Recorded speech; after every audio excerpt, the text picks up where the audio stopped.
آج انشاءاللہ ہم عید الفطر کی نماز پڑھنے سے پہلے جو سنتیں ادا کی جاتی ہیں ہمارے آقا تاجدار مدینہ صلی اللہ علیہ وسلم کی جو سنتیں ہیں اس کے حوالے سے ہم آج پڑھیں گے. بسم اللہ الرحمن الرحیم.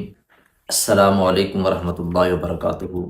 قال قال رسول اللہ صلی اللہ علیہ وسلم من تمسک بسنتی عند فساد امتی فلہ اجر مئۃ شہید او کما قال. آج انشاءاللہ ہم عید الفطر کی نماز پڑھنے سے پہلے جو سنتیں ادا کی جاتی ہیں ہمارے آقا تاجدار مدینہ صلی اللہ علیہ وسلم کی جو سنتیں ہیں اس کے حوالے سے ہم آج پڑھیں گے اور سنیں گے.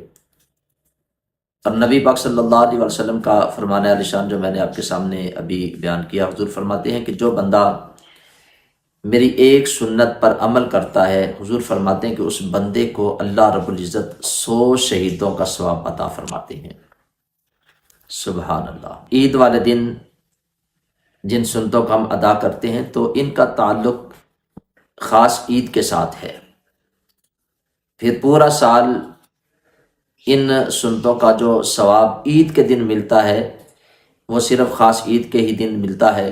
باقی اگر ہم ان سنتوں پہ عمل کریں گے تو اس کا ثواب اپنا ہے، لیکن یہ خاص عید الفطر اور عید الاضحیٰ کے ساتھ ان کا تعلق ہوتا ہے. تو سب سے پہلی سنت مبارکہ عید والے دن جو ہے وہ یہ ہے کہ صبح فجر کی نماز اپنی محلے کی مسجد کے اندر ادا کرنا. یہ نبی پاک صلی اللہ علیہ وآلہ وسلم کی سنت مبارکہ ہے. پھر اس کے بعد عید کی نماز سے پہلے غسل کرنا، یہ بھی ہمارے پیارے آقا تاجدار مدینہ صلی اللہ علیہ وسلم کی سنت مبارکہ ہے. پھر عید کی نماز سے پہلے مسواک کرنا، یہ بھی نبی پاک صلی اللہ علیہ وسلم کی سنت مبارکہ ہے.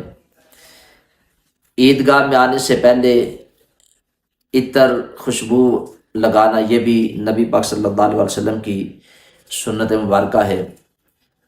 نئے یا دھلے ہوئے کپڑے پہننا عید والے دن، یہ بھی نبی پاک صلی اللہ علیہ وآلہ وسلم کی سنت مبارکہ ہے. اور خاص عیدگاہ کی طرف جانا، عید کی نماز پڑھنے کے لیے عیدگاہ کی طرف جانا، یہ بھی نبی پاک صلی اللہ علیہ وسلم کی سنت مبارکہ ہے. اور پھر ایک راستے سے جانا اور واپسی پہ دوسرے راستے سے واپس گھر میں آنا، یہ بھی نبی پاک صلی اللہ علیہ وسلم کی سنت مبارکہ ہے.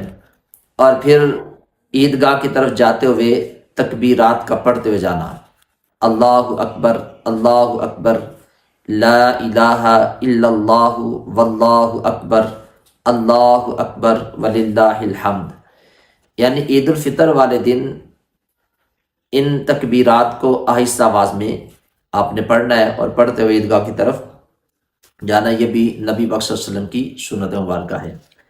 اور پھر عید الفطر کی نماز سے پہلے صدقہ فطر اس کو ادا کرنا، یہ بھی نبی پاک صلی اللہ علیہ وسلم کی مبارک سنت مبارکہ ہے.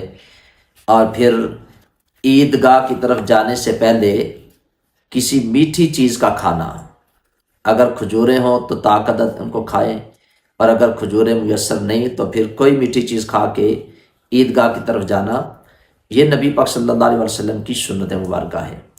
تو یہ چند سنتیں ہیں جن کو ہم نے عید کی نماز سے پہلے پورا کرنا ہے، ان کے اوپر عمل کرنا ہے.